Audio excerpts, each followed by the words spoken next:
Hi, everyone. This is America Adapts, the climate change podcast.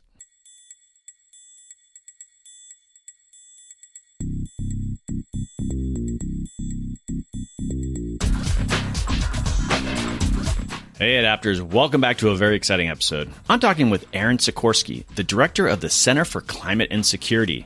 This was a fascinating discussion for me. Erin is in the thick of many national security conversations. Erin shares with us her group's recommendations to the Biden administration on how the government should approach national security in the lens of climate change. We also talk about why climate change is not treated as urgently as the threat it represents. We cover a lot of ground in this episode, so buckle up. Okay, upcoming episodes. I'm collaborating with the Natural Resource Defense Council and the Anthropocene Alliance on an episode where we talk with community members impacted firsthand by major flooding events and what actions they are taking in response. Also, Dr. Catherine Mock from the University of Miami joins to discuss the recently released IPCC report and the chapter on adaptation. We'll also discover what Colorado is doing around adaptation and talking with some key local government people doing adaptation work and people working in the State Office of Resiliency. Looking forward to sharing their story. Great stuff on the way.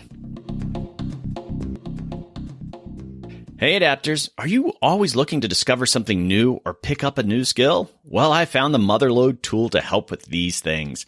Wondrium. Wondrium is a subscription video service with content on just about any topic. Wondrium is focused on helping us become better versions of ourselves. When I'm not watching Wondrium series on topics like climate change, quantum physics, or even national security, I like to explore other more fun areas of learning. I've been enjoying the series, The Everyday Guide to Wine. I'll be honest, I'm always jealous when I see someone who knows what they are talking about when enjoying a fine bottle of wine. I probably can't tell the difference between $2 Chuck and a $100 bottle of Pinot. But now I'm getting some of those basic skills with this wine series. There are episodes like A Taster's Toolkit, or you can learn about the various regions around the world that produce the best wines. Sorry, Arizona, you don't make the list. Australia, yes. The state of Georgia, no. Shocking to say the least. Folks, you will learn the wine fundamentals in this 24-part series. Stop embarrassing yourself during cocktail parties. Come prepared. And if you're single, add that skill to your profile. We all consume information in a variety of ways. Wondrium has you covered. There's a Wondrium app, and you can watch or listen just like a podcast. They also make it easy so you can toggle back and forth between devices, your computer, smartphone, your internet-connected TV. Think about it. You're on day 3 of your conference. You're overdosing on bad PowerPoint presentations, and your brain is craving something new and interesting. Find a comfortable corner and enjoy all the options on Wondrium that you can watch on your phone. You'll find video tutorials that teach you new hobbies like photography, cooking, crafting, and many others. All of Wondrium's content is world-class and credible, presented by experts who all know their stuff. And it's always ad-free. Sign up for Wondrium today. Wondrium is offering my listeners a free trial plus 20% off the annual plan. To get this offer, you need to visit my special URL, wondrium.com/adapts. Again, that's wondrium.com/adapts. Sign up today. Okay, now let's join Erin Sikorsky and learn why climate change is increasingly becoming a major national security threat.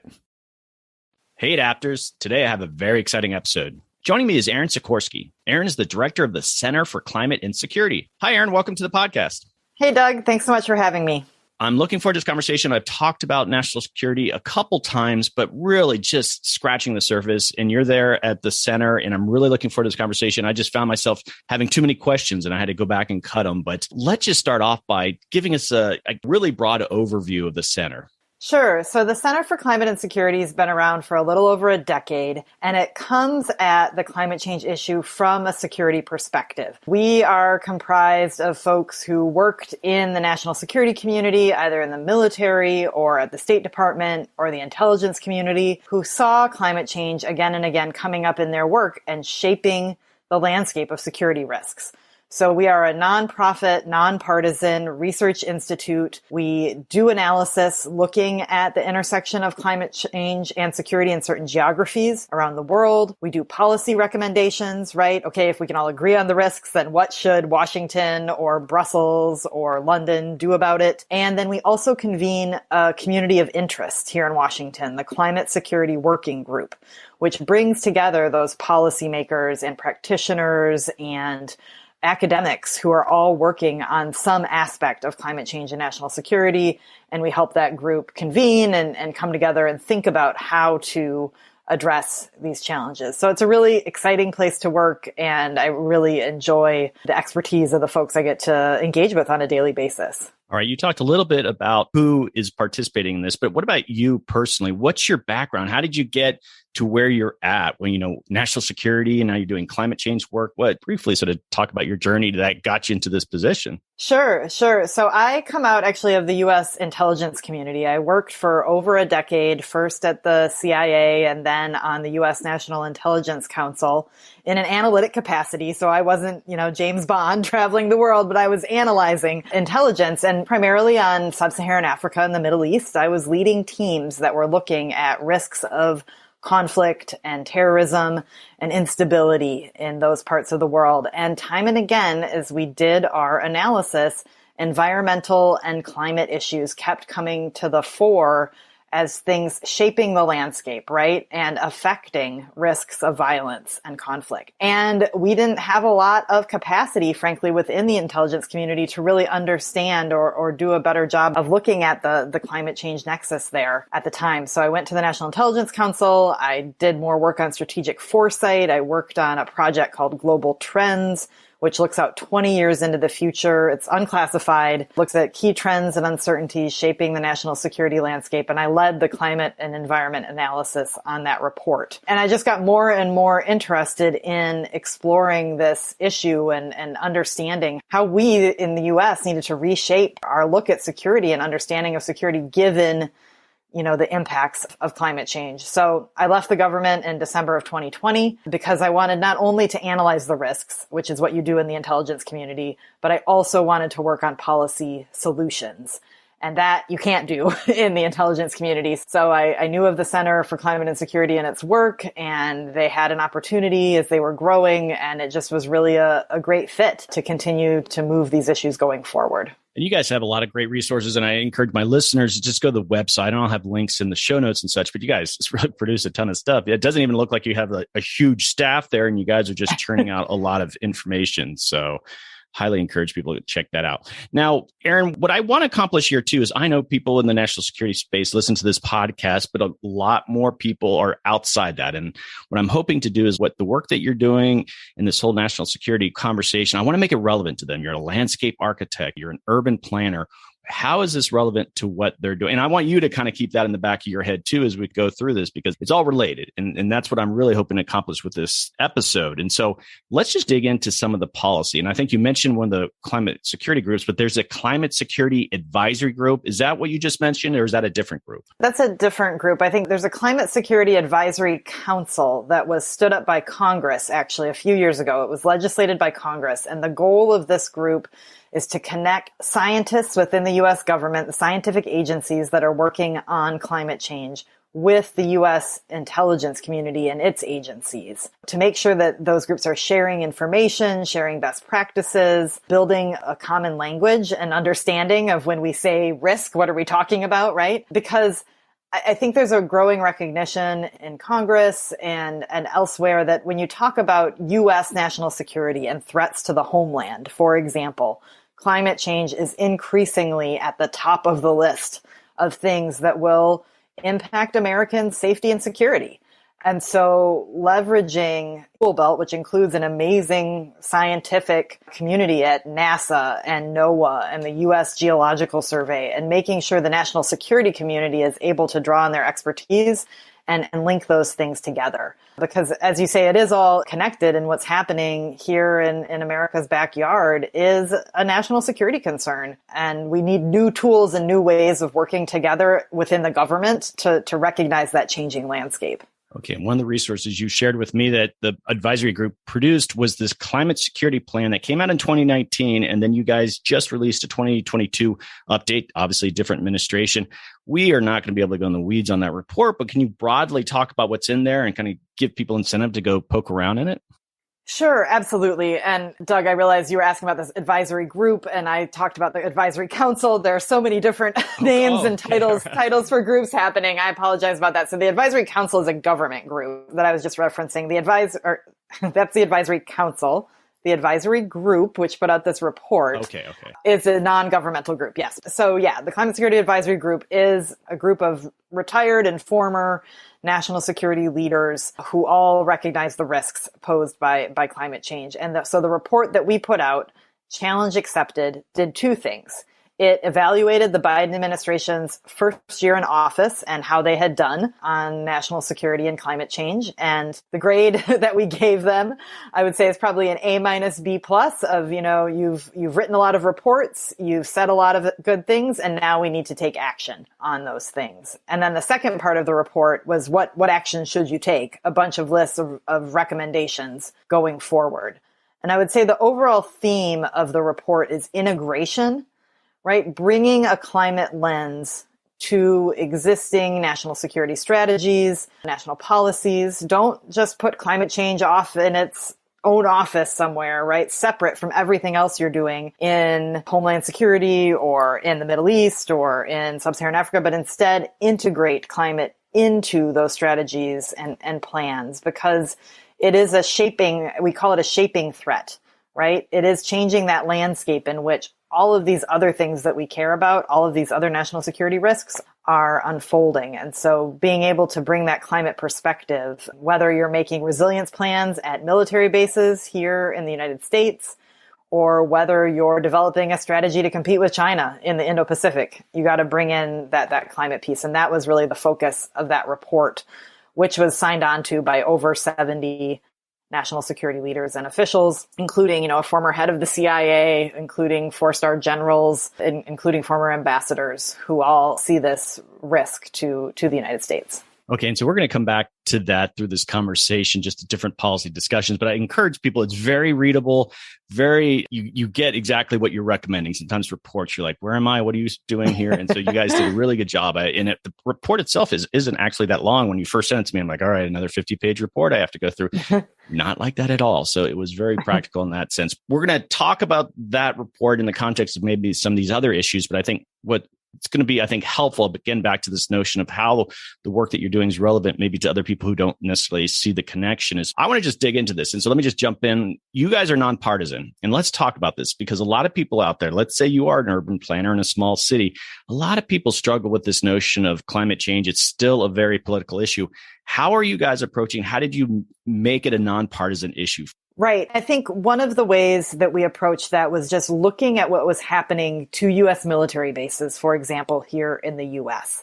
When you have hurricanes on the Gulf Coast that have decimated Tyndall Air Force Base a few years ago, right, and caused billions of dollars of damage, everyone can see that and can touch that and recognize that cost is unacceptable and poses real readiness risks for the U.S. military, because not only did it take out a whole bunch of very expensive fighter jets, but it also then interrupted training activities and took time away from the things we really need the military to focus on at its core. And so that is a message that resonates on both sides of the aisle on Capitol Hill. And there's a recognition that building resilience, building readiness to these climate impacts is something that we all can agree on. And we've seen that in the National Defense Authorization Act, which is a must-pass piece of legislation every year, which funds the U.S. military, there has been bipartisan support for better resilience funding for the military, requiring reports from the military on how they're evaluating all of their bases and the impacts that climate change will have on them, how they are making sure that the communities in which the bases are located are also then benefiting from any resilience measures that we put in at these bases. And that's something, particularly for members of Congress that have military bases in their backyard or are concerned about this, we found real resonance there, because it's about climate change's role in interrupting the core duties of the military, right? And I think that can translate to other issues in the country as well, whether it's the economy or public safety in local communities and the role that climate hazards are playing. Yeah, I think people in the adaptation space, it's a little advantageous. It's a little bit easier sell, getting a bit more bipartisan support for doing things. It's just that tricky conversation, getting that nonpartisan support on the mitigation side. And this was a good transition. I think this is coming. You guys have a frequently asked question part of your website. And we talked about this a little bit before, but I want to ask it here in this episode is what's more important for security, climate change, adaptation, or mitigation? It's a good question, and I'm going to give you a very DC answer where I say that it's both. But I think it's the timescales in which you're operating, right? In the near term, adaptation is critical because even if all emissions were cut tomorrow, the impacts, because of the amount of carbon currently in the atmosphere, on security concerns around the world will need to be dealt with, right, in the next few decades. And so we have to adapt to that. Again, particularly, we saw the heat waves in recent weeks in India and Pakistan. Climate change hazards are already there.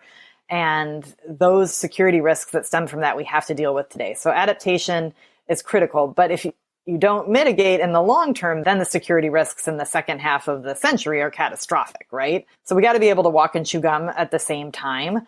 I think more investment and focus on adaptation, though, frankly, from the national security community is folks like at the State Department, at USAID is really important to make sure they're not only focusing on mitigation. Yeah. And I think in that answer, you said you give a very DC answer, and it sort of puts I think both on the same level. And what you just described, adaptation obviously is going to be more important, I guess, in the short term. And I just try to get in the mind of you're an intel officer or whatever, and the idea of creating some urgency. And it's like, you're not worried about mitigation right now. There's these adaptation, these resilience issues that are leading to all sorts of trouble. And how does that filter out in policy if things are on a level playing field? And again, absolute agreement. You got to get the mitigation side. But when you're actually making policy recommendations in the short and midterm, that gets a little trickier. And I think you sort of just explained it. But as you can tell, I have my bias in that. So.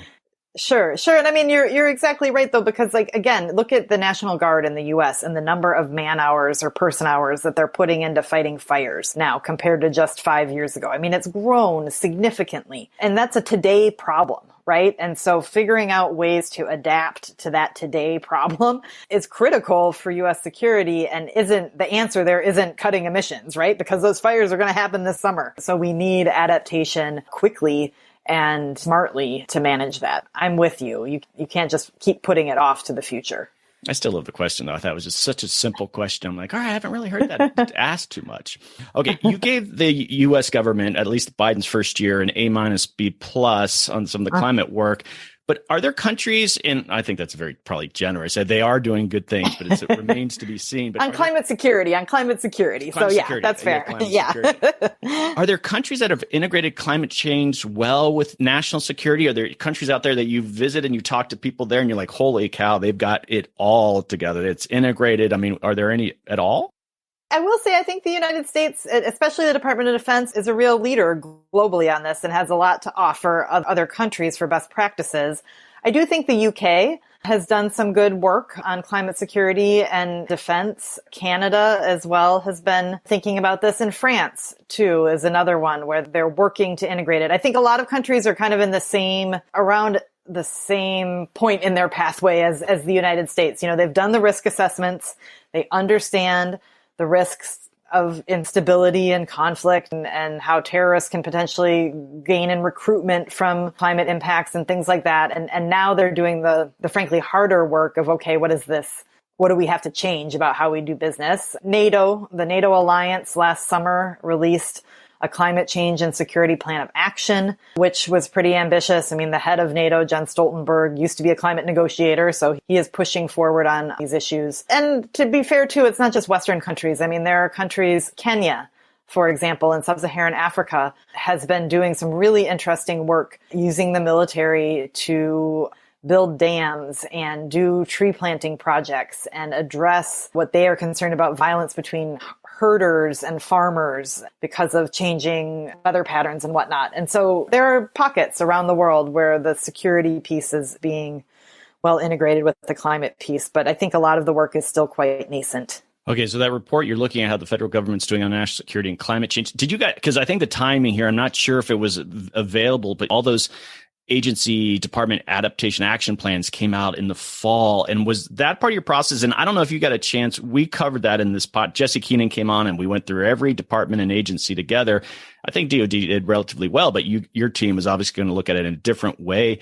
Have you looked at those? And if you have, do you feel like there's any lessons to be learned from other agencies that could benefit the more national security oriented agencies? Yeah, that's a good question. We have looked at those. I do actually think the Department of Defense did a great job on their adaptation plan. The question now is, are they going to get the money and the top cover to implement it, right? But the adaptation plan itself was quite well done. I think, to be frank, the State Department's adaptation plan lagged a bit because it was really focused on how do we protect our embassies and our infrastructure and our logistics, which are all important. But for the State Department, there are broader adaptation questions about, their partnerships, bilateral relationships with countries. What kind of support can they offer to U.S. allies and partners in terms of adaptation?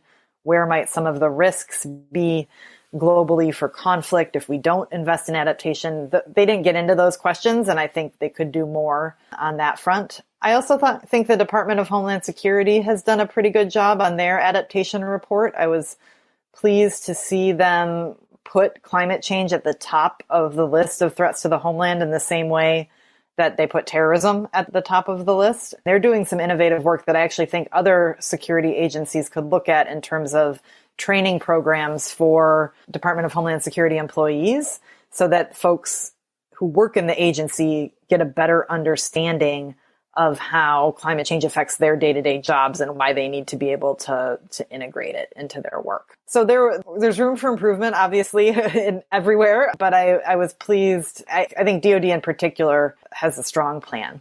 Well, the State Department, Jesse ripped the State Department too when he was assessing him. So hopefully we'll see some improvement there. Okay, so I'm biased on this from just reading all sorts of books after 9/11 happened, with terrorism being elevated. And it just seemed like there was a new book talking about how the different intelligence agencies dropped the ball, or this one didn't talk to that one. And it just occurred to me, like, what are you seeing that you're based there in DC, but when it comes to climate change, if it's being elevated by the CIA, the Department of Defense, even the FBI involved with these things, are those agencies and departments talking to each other better, or at least around the issue of climate change? Is that even a thing that you can monitor? It's a good question, right? And none of us have full visibility into what they're doing. But I think I've seen a couple of signs that are positive. I think there's probably more to be done. The Director of National Intelligence, Avril Haines, when she testified during her confirmation hearings, when she's testified before Congress on the annual threat assessment, she has elevated climate change to a top security concern for the U.S. And I've seen other intelligence agency heads mention that. The National Intelligence Estimate, which came out last fall, the unclassified version on climate change and national security. And for your listeners who don't know, a National Intelligence Estimate is the most important type of analytic report that the intelligence community puts out. It's only on the most important issues facing the U.S. It has to be agreed upon and coordinated with all 18 intelligence agencies. And this one was written in response to a request from the president for such a report. So the fact that they did the report, that all 18 agencies agreed on the language, they released an unclassified version, that to me sends a good signal that this is a top priority. I think, though, one of the challenges is that climate change doesn't fit neatly into how the intelligence community has traditionally organized itself, right? They're very focused on regions. They've traditionally been very focused on secrets, understandably, and climate change is a different beast. Although I think the best analysis comes when you can marry that unclassified data about climate hazards with classified information about what countries might be doing or not doing about it, for example, or reacting to it. So I think there's still probably room for improvement and room for better coordination.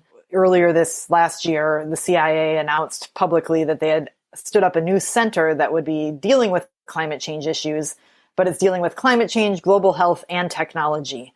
And my guess is, of those three, it's the technology that really gets a lot of time and attention, and public health and climate change maybe not so much. I think there's progress in part because Congress has pushed them to do it, but I worry some of that progress has the potential to be reversed too, depending on the political winds also. All right. So that's my next question was related to just climate science typically is available. It's free. It's shared as much as possible. You're dealing with climate scientists. And so the notion of national security so much is related to top security clearance. And I could just see the situation. It's my understanding that so much now is just labeled top security. So even if someone, wants to share some information, like I'm not going to get thrown in jail because I shared this, climate report for this region because it's been deemed top secret. I don't know if there's part of those reforms or just what is the notion of national security and this kind of data sharing? Because, and I think this is a recommendation with it, and maybe I have this wrong, but you have this within the report, initiate a climate security research agenda.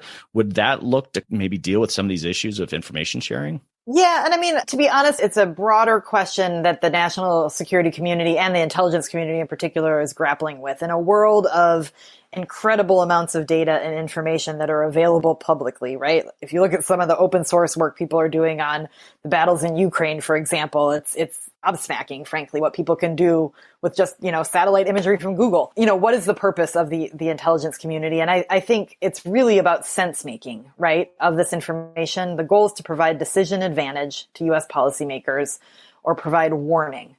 And so how do we do that? And how do we do that in a way with the open source data we have and not overclassifying information, I think is a good question. And I think it's something, another new group that has been stood up is at the National Academies, actually, a climate security workshop, which again is meant to help the intelligence community get information from academics and scholars looking at climate change and climate security issues. And that won't necessarily be classified, right? And it's inputs that the U.S. intelligence community can use to do its work. But I think it was a good sign that the National Intelligence Estimate was released publicly, and there may be a classified version with more detail, but the one that was released publicly is quite complete, right? There's no big black marks anywhere Xing anything out.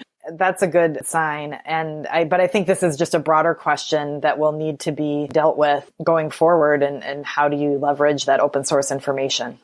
All right. Maybe I should have asked this toward the beginning, but what climate impact most concerns you in the context of national security? What's sort of out there that you guys have really said this is going to kind of get serious really quickly? Yeah, that's a good question. And my list sometimes is long of the things that keep me up at night. But the places where I am the most concerned is where you already have very high tensions between two or more countries, and you're going to layer climate impacts on top of that, climate shocks on top of that, which I fear could tip some of these high tension relationships into potential violence or conflict. And I'll give you a key example of that is the India-China relationship. You've got two nuclear armed states that already have high levels of distrust. They've had skirmishes on their border in recent years where soldiers on both sides were killed. They share critical river basins that all originate in China. As temperatures warm, as ice melts in the glaciers and flooding patterns and flow patterns in those rivers change, potentially leading to extreme flooding downstream in India, or possibly water shortages or drought, depending, that India could ascribe what are climate-driven impacts to bad behavior on China's part through its damming of the river or other things that could then lead to a greater bit of conflict or a conflagration on the border. We did some work last year with the Woodwell Climate Center in Massachusetts, where we took their climate scientists and our national security experts, and we looked at that China-India border, we looked at the Arctic, and we looked at North Korea.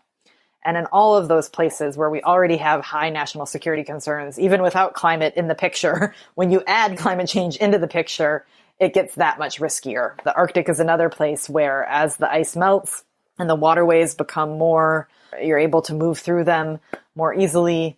Russia becomes very interested in controlling those waterways, taking advantage of access to resources and minerals. But also Russia gets a little worried as well, because that ice forms a very nice natural security border for it on the north. But as it melts, then they perhaps feel less secure. They feel the need to further militarize the Arctic for their own protection. And you just raise the risk of accidents. You raise the risks of miscalculations, misunderstandings. You got China up there as well. So it's those kind of geographies, right, that are already super high tension, and climate just makes it more so. That worries me a lot.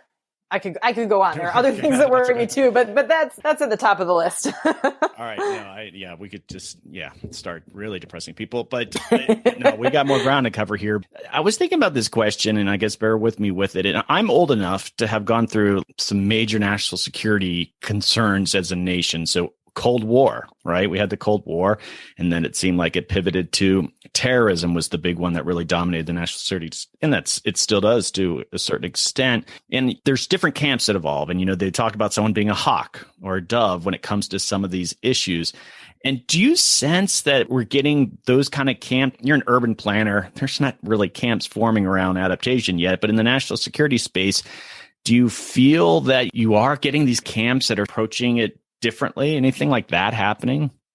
That's a good question. I haven't seen camps in the national security space. I think a place where you see some camps emerging are around the role of engaging with China on climate issues. And I think it's set up as what I would consider a false binary between either you cooperate with China on climate change or you compete with them and you don't cooperate on climate change. And I think on both sides, there's perhaps an overestimation of how much the U.S. can actually control China's behavior in relation to emissions and climate. And I think a better way of approaching it is to understand what are China's climate security vulnerabilities and how is it thinking of climate itself. I don't know. I just haven't seen much in the way of camps yet, other than there are folks who really strongly believe that climate change needs to be better integrated into the national security apparatus, and those who will point to something like what's happening with the Russian invasion of Ukraine right now and say, see, no, it's just traditional security issues still matter the most, and climate is a much lower priority than, say, conventional war with an adversary or competitor. And my response to that is it's not an either or, it's actually a both, and you'll be better at competing with your adversaries if you build a climate strong national security apparatus. Okay, so this is how I was thinking about it. You could just tell me why I'm so wrong. The more hawkish position it inevitably would be on the executive branch, that a president declares what's the power that has emergency declaration, or I think Trump did it on the border, and all sorts of executive actions. You figure out what I guess legally you can do, and you just really are starting to get aggressive that way. And I guess the dove position would be, no, we need Congress to legislate this, and it needs to be a kind of a groundswell of support that we need to cap and trade, but it has to go through this process where it's sort of the people.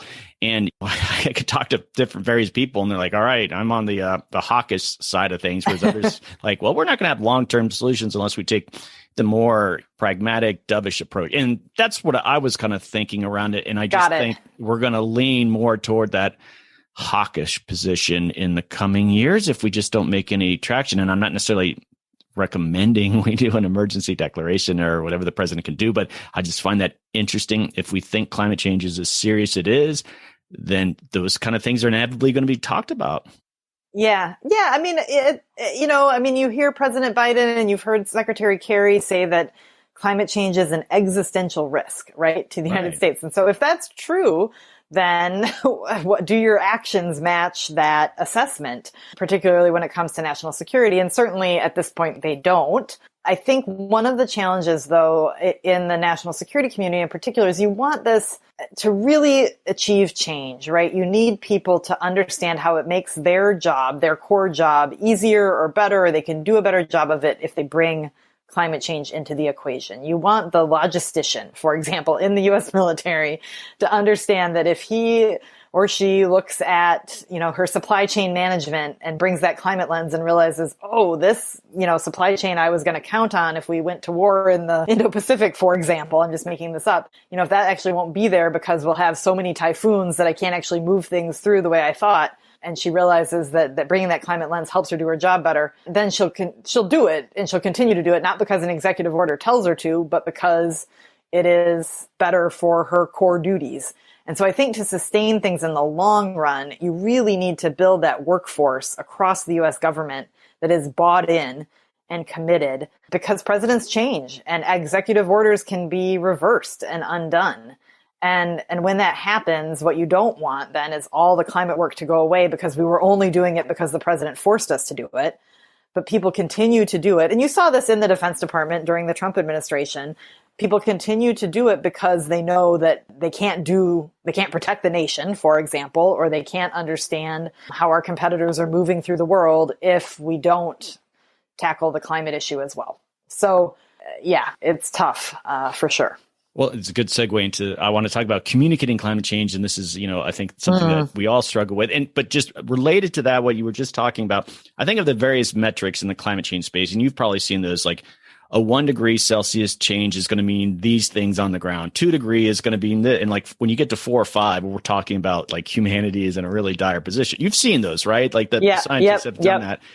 Why can't we line those with, and again, shows my lack understanding maybe the national security space, but you have like DEFCON 1, DEFCON 2, DEFCON 3. Why can't we start elevating these climate things along those lines? Because when someone says, we went down to DEFCON 2, and I forgot what that exactly means, but we're on the brink of nuclear war, let's get serious about it. And I still think people are tiptoeing around it, and that's problematic. Yeah, I agree. I think one of the challenges is it's not just the national security community, it's also the political environment. Everything is so focused on short term, right? What's happening in the next weeks, months, maybe 6 months to a year, but certainly not a 5-year, 10-year time horizon, right?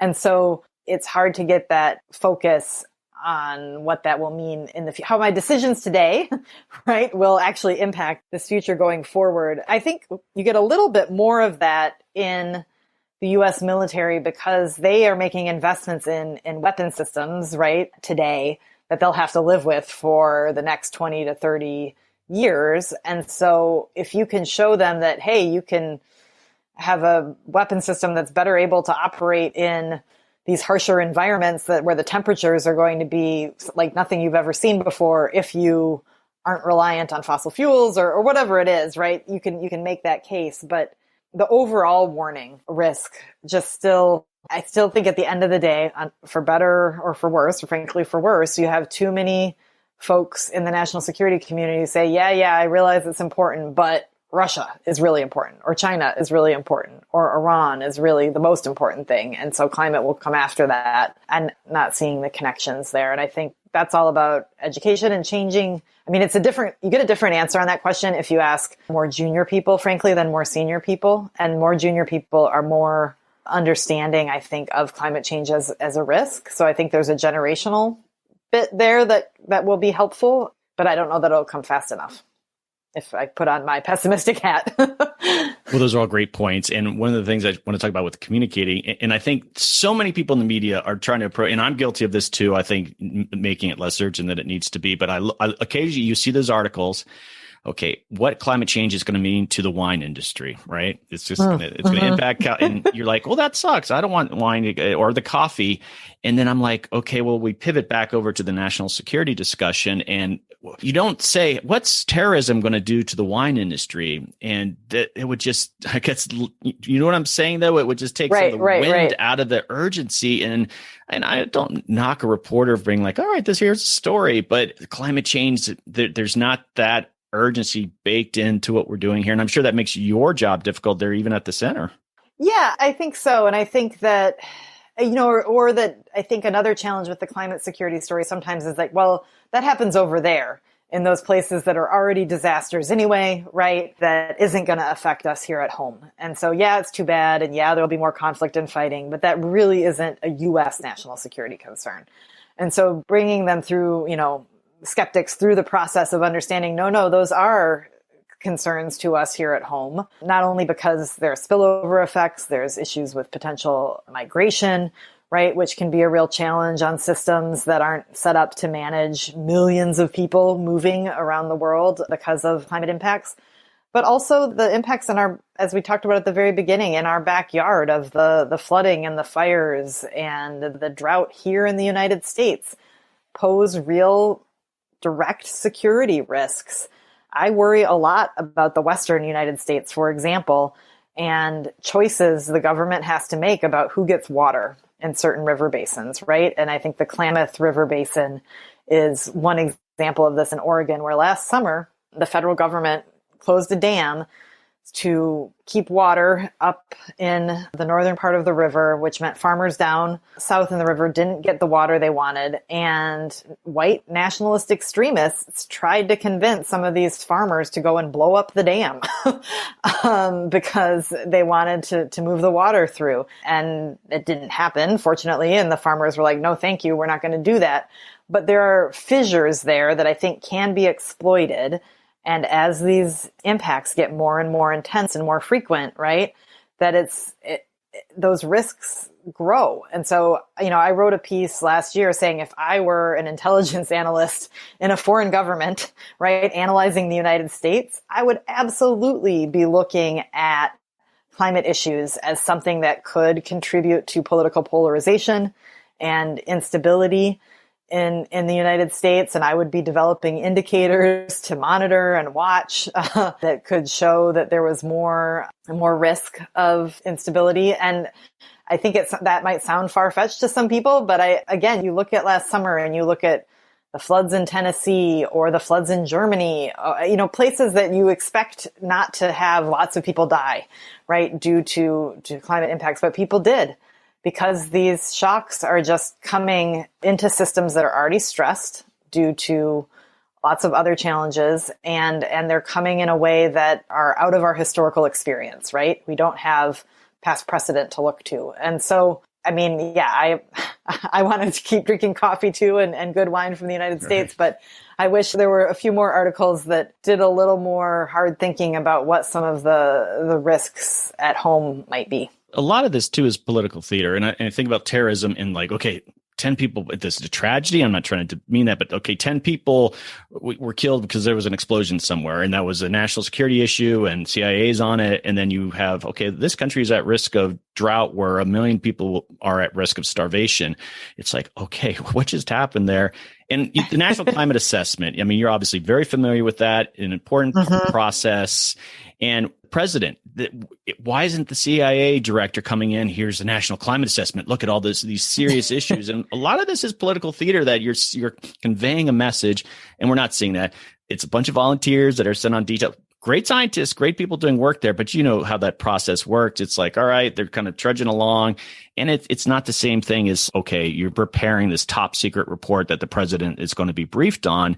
And, that theater actually could benefit the broader issue that we're doing here. I might be over it. I'm just I think you're right. And and part of it is, our national security apparatus was all stood up post World War II, right? And for that world, which was a different world than we live in today. And, things changed somewhat after 9/11, but still very much focused on either states as a threat or individuals, right? Or extremist groups. This idea of, what some folks call actorless risks, like climate change or like pandemics, of things that can cross borders. And there isn't one country or one person you can target to manage it, I think are really still very hard for the national security community and the country to grapple with. And I agree. I think that things like the National Climate Assessment should be given the same gravity as the annual threat assessment when the Director of National Intelligence goes to Congress to go say all the bad things around the world that are threatening the United States, right? I think that would make a difference. I think of what happened at the border, and when President Trump did that emergency declaration, there was a lot of people challenging, and I'm forgetting some of the details, but I think completely irresponsible thing he was doing. That wasn't this crisis that they were making it out to be, but some portions of the media were making it. But you had people like in northern Wisconsin who were losing sleep because what was happening at the border. I live 50 miles from the border, and things were just fine here in Tucson. It was a crisis, but they elevated it. They all hands on deck, and we're going to make up this artificial crisis. And some people are going to argue with that. But here we have climate change. This is a real crisis backed up by scientists after scientists. And yet, some political leaders just don't want to. I don't know if they want to. I recognize the dangers of putting people on high alert all the time. We have to look at this at the long haul, but there's more creative ways to get this elevated, and we're not doing those at the moment. Yeah. No, I agree. And I think one of the challenges, there are a lot of challenges. I think the fact of political polarization that already exists makes it challenging. I think our communication systems and cable news and all of that make it challenging. And I think the fact that climate impacts in the US hit different communities differently, that sometimes it's hard to have a cohesive national narrative, right? So if you live in Louisiana, your climate impacts and risk are much different than if you live in northern Wisconsin, for example, where I'm from. And so sometimes I think building a national story around that is, I don't know, politicians find challenging to do. But I do think there's opportunity there to talk about it in a national security frame that can build across some of those partisan or polarized bridges in a way that then doesn't do things like, I do worry sometimes when you bring the climate security lens to the topic, like we don't want to frame it as though people who have to migrate due to climate impacts are a threat to the United States, right? The climate migrants as a threat and the need to close off borders or anything like that. So I think it's delicate, but I think there are concrete ways to do it that could drive more action, I hope. These are kind of two related questions, and you alluded to it, but the idea of baking in climate policies between presidential administrations. And on that note, I did an episode in Senator Coons they're working on legislation on developing a National Adaptation Plan. And I had the author of that legislation come on and talk about it. I think that's a fantastic idea. And I was encouraging them to come up, just as you were discussing, maybe there's a need for a national communication plan that could be part of that. What are your thoughts around that? Is that something, as the report that you released, how much value do you see in a national adaptation plan? Absolutely. We included that as one of our recommendations, is to develop a national adaptation plan that kind of looks across the tools in our tool belt, right? Looks across the risks that the U.S. faces and builds that plan and then develops the strategy for implementation. I think that's critical and an important way for the U.S. to prepare to manage these risks. So we fully support that and think there's national security import in doing something like that. Absolutely. And I think they're designing it too, because I think about what you're doing and what, DOD, and a lot of times you're not going to be in the same platform or I guess playground discussing adaptation issues. And I think there needs to be more interfaces where kind of different groups, different sectors are coming together and having those conversations. And I think an adaptation plan would be, if done well, could encourage that sort of interfacing. So. Absolutely. Absolutely. And I think part of the role that DoD can play, because it is so big, because its budget is so big, right, is it can really drive market demand. It can drive a movement in the communities in which bases exist, right? And so it can be a key player, and we can think of new ways of leveraging DoD's assets and tools to support such an adaptation plan, right? That I think are just critical. Here's just more your own professional development. So you got all these workshops and meetings, and you're talking with national security people. But do you feel you integrate well with the broader sort of adaptation universe? Are there things that you do, or do you kind of stay in your lane? How are you engaging with the adaptation space? Yeah, I'm sure there is more that I could be doing, right? And I learn so much every time I talk to folks who are out of the national security community, and as you said, planners and urban planners and folks working on flood risk in the U.S., for example. I find I learn a lot from those folks. I serve on a board at my alma mater, Smith College, on their environmental and ecological design board. And I love going to those meetings because it's not national security at all, but it's talking about often adaptation and how to tackle these issues. I like to engage so I can learn new things. But I think there are so many things, frankly, so many best practices for adaptation that can be taken from what that community is doing here in the United States, for example, and think through when we, talk about what an embassy or like a country team with USAID and State Department people should be doing in an Indo-Pacific country to help that country manage adaptation. There's lots of bridges that could be built there, frankly, to draw on the expertise and knowledge of the broader adaptation community that's not so involved in foreign policy. Great. And so I have a lot of university listeners that they're figuring out and they want to get into the adaptation space. Any advice to them that they're like, well, you know what, maybe national security is an area that I want to go into? Any kind of career paths? I know you had a very rich and long, and there weren't adaptation programs when you were going to school. And no. But what advice would you give if someone wants to get in the national security space around adaptation? Ooh, that's a good question. I would encourage them to, in addition to building adaptation skills, doing an adaptation program, is to think about some perhaps region of the world that you're particularly interested in, or, the United States, and think through what kind of internships you might look for with the federal government, the Department of Homeland Security, for example, or something with the Defense Department or the intelligence community. I mean, the great thing about the U.S. intelligence community is they take people with all different kinds of backgrounds, but if a strong writer and a critical thinker, right? But they want people that come from all different walks of life, because to analyze the world, you need people from all different places and different backgrounds. I would encourage as much as possible to kind of build a multidisciplinary background with those core adaptation skills, but then also think through how you might apply them in a part of the world or where you might go to learn how the national security community works a bit better. And learn some other languages. That'd probably be more in demand, even those adaptation skills. So, yeah, absolutely. Absolutely. What advice would you give adaptation planners? And they could come in any form, like using the resources that you use. A lot of times people are going to listen to this, well, that's talking about national security. And I want to take a first crack at an answer, just maybe that'll give you an idea too. But I was reading the report and sort of the recommendations that you were making about how the different agencies and maybe you create a climate change position, and like the idea of institutionalizing adaptation. Your report did a great job. I thought that was fantastic. So that's how I would kind of answer, like, how would someone out there that's not in the national security space benefit from the work that you're doing? But do you have any additional advice? Like, well, come and take a look at our stuff and it might be helpful to you.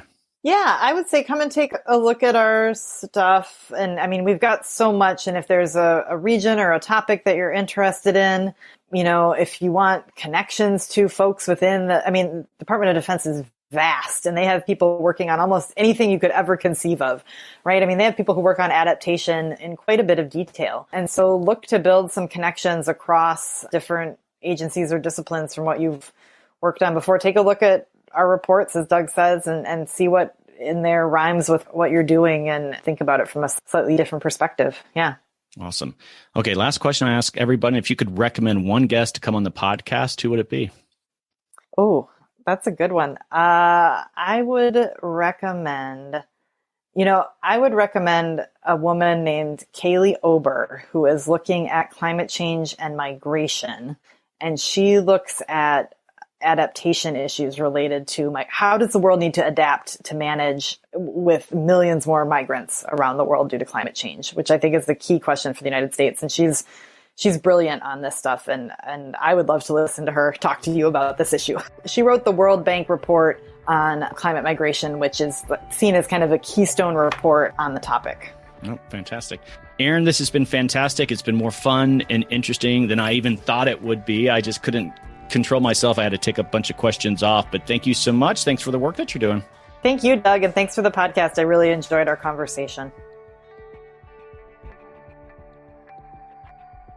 Okay, adapters, that is a wrap. Thanks to Erin Sikorsky for coming on the podcast. I really love that discussion. Some of the most interesting work around adaptation is emerging from the national security sector. For those who have listened to the podcast for a while, I'm always interested in finding ways to elevate the urgency around climate change and specifically adaptation. Erin and I dug into some opportunities, but also why there are some intractable issues that make it hard to elevate climate change in this space. And turnover in presidents obviously is a unique challenge, even if they represent the same party. Even if you're not in the national security space, I challenge you to find creative new ways to talk about climate adaptation.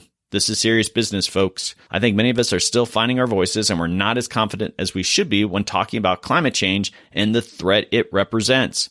I was very encouraged to hear younger professionals in the national security arena taking the threat very seriously. Their voices are desperately needed. Definitely check out the Center for Climate and Security's website to find a ton of resources that could help you start to frame the issue in a way that resonates. Thanks again, Erin. Okay, I'm always hearing from listeners that they have just started listening to the podcast in the last few months or in the last year, and that means they've missed out on my archive. There's a ton of stuff in there, so I'm going to dig in the vault when I can and highlight 2 previous episodes so you can go back and listen to some great content. So in episode 123, I hosted returning guest, climate fiction expert Dr. Amy Brady. This was Amy's 3rd time on the podcast, and we catch up on topics like climate writers reaching out to scientists. Can cli-fi influence people's behavior to take action on climate change?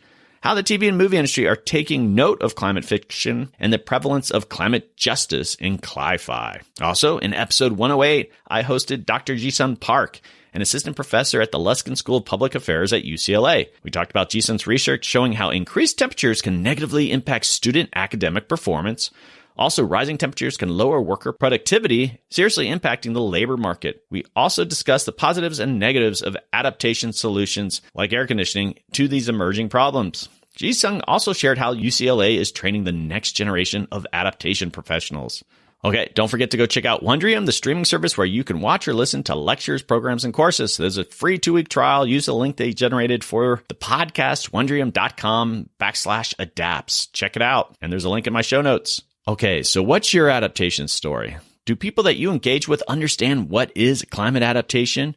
Are you finding that webinars and white papers really aren't resonating in ways that promote your work? Well, consider telling your story in a podcast. If you're interested in highlighting your adaptation work, consider sponsoring a whole episode of America Adapts. Sponsoring a podcast allows you to focus on the work you're doing and sharing with climate professionals from around the world.